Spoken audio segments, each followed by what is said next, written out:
Most countries now have well-established immunization services and a network of vaccine stores. There is continuing pressure to add new vaccines to the schedule.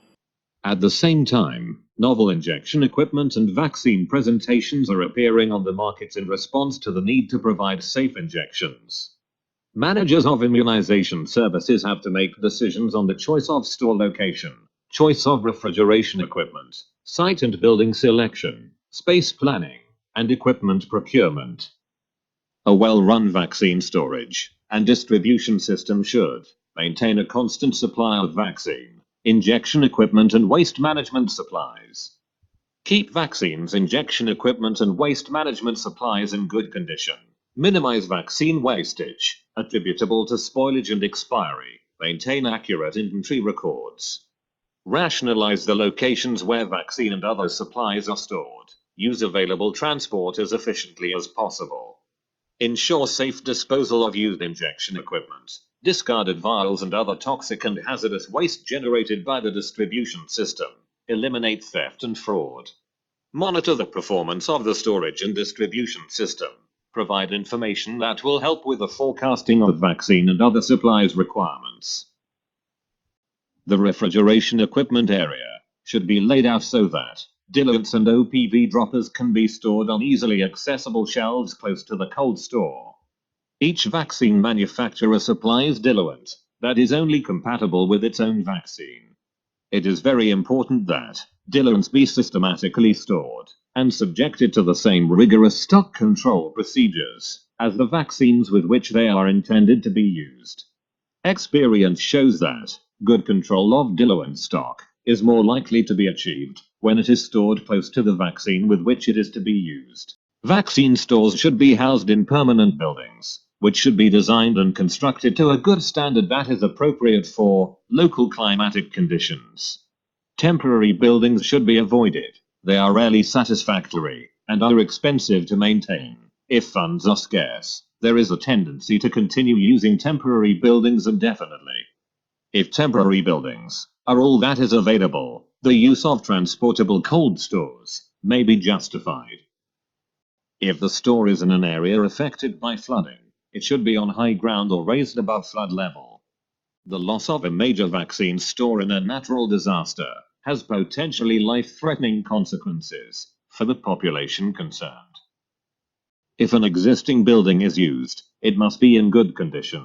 If necessary, it should be repaired and upgraded.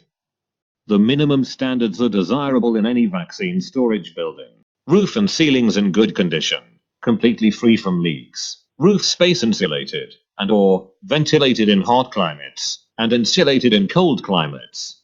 Ceiling in good condition and freshly painted. The ceiling should completely seal off the roof space in order to protect against dust and pests. Walls and columns in good condition, free of cracks and other structural defects, free from rising or penetrating damp. Insulated in cold climates, finished internally and externally to a good standard. The internal finishes should be dust-free. Windows, screens and doors should be in good condition, with no broken glass, and should have secure locks or catches. All window openings should be fitted with security grills. All external doors and all internal doors to rooms containing valuable items should be fitted with security locks. Floors, smooth, level and completely free from rising damp, finished with floor paint, tiles, terrazzo, vinyl sheet, or some other washable dust-free surface. It is desirable for cold stores to be raised on a low plinth 25 to 50 millimeters. This prevents water used for floor washing from running under the floor panels. Alternatively, the junction between the cold store and the floor may be sealed with waterproof mastic. Fire protection. The building should be easily accessible to the fire service. A water hydrant should be provided, if this is required by the fire service. The building should not contain a kitchen or other significant fire hazard. The building should be of non-combustible construction or should be lined with non-combustible sheet materials. Rooms used for storing packing materials and other combustible items should be isolated from the vaccine store by fire-resisting construction and by fire-resisting self-closing doors. Flammable rubbish such as cartons and boxes, must not be allowed to accumulate in the store. Smoking should be forbidden, and no smoking signs should be displayed throughout the store. The building should be fitted with fire and smoke detectors, connected to an external alarm sounder.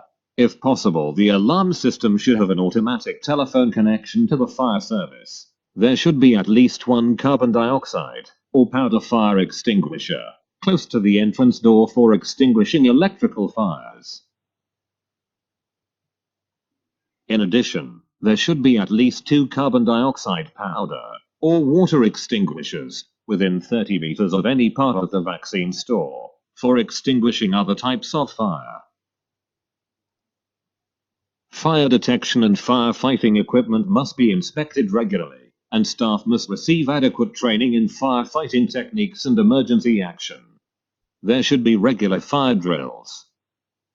Electrical services. All power and lighting circuits must be in a safe condition, tested and approved to national standards by a qualified engineer or electrician. Power circuits serving refrigeration equipment must be rated to suit the required refrigeration starting and running loads. Ancillary electrical equipment, fans, air conditioners, light fittings, etc., should have no significant electrical or mechanical defects. All pipe work should be in good condition and free of leaks. The building should be designed and maintained so as to minimize infestation by insects, rodents, bats, or other pests. The building should be cleaned 2 or 3 times a week, and adequate equipment should be available for this purpose.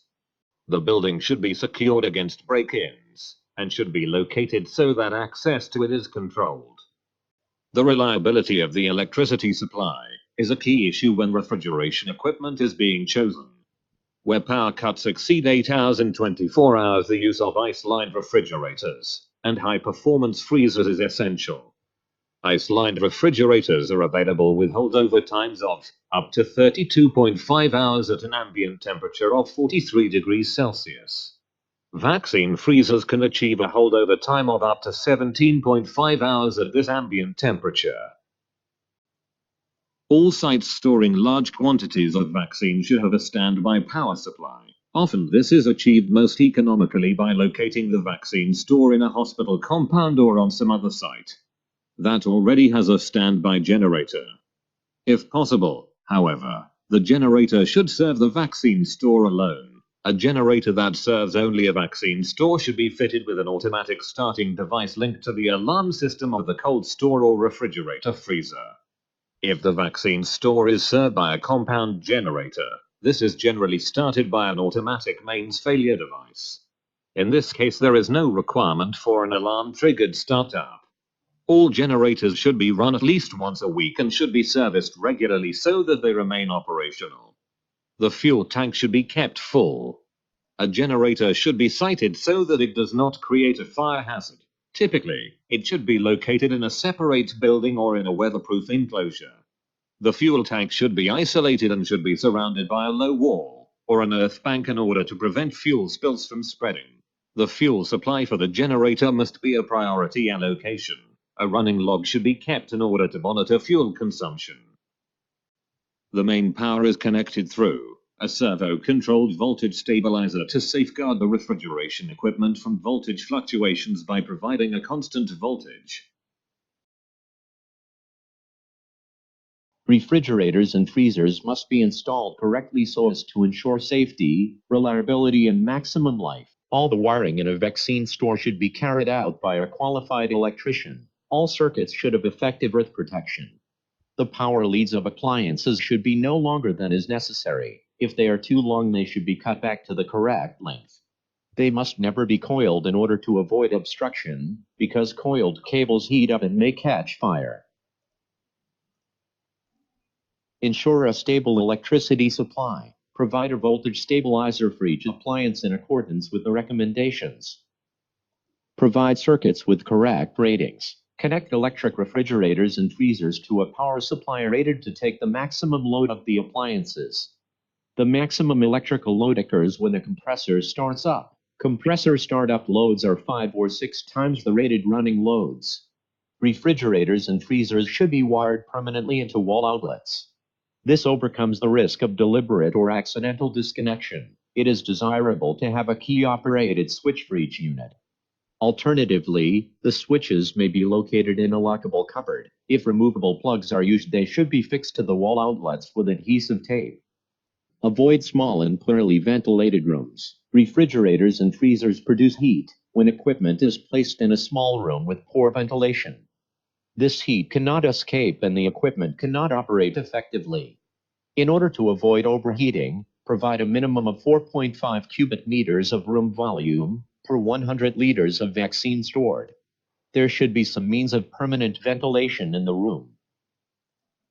Space units, away from walls and other equipment. It is essential to provide good ventilation around the equipment, particularly the condenser, which emits a lot of heat. Refrigerators and freezers should be spaced at least 20 centimeters away from walls and 30 centimeters away from other equipment. Mount units on pallets. Refrigerators and freezers should be mounted about 10 centimeters clear of the floor, on their own wooden shipping pallets, or on concrete or wooden blocks. This prevents corrosion when water is swept under units during floor cleaning. It also improves ventilation. Make sure that units are level and do not rock. Absorption cycle units must be perfectly level, otherwise they will not operate correctly.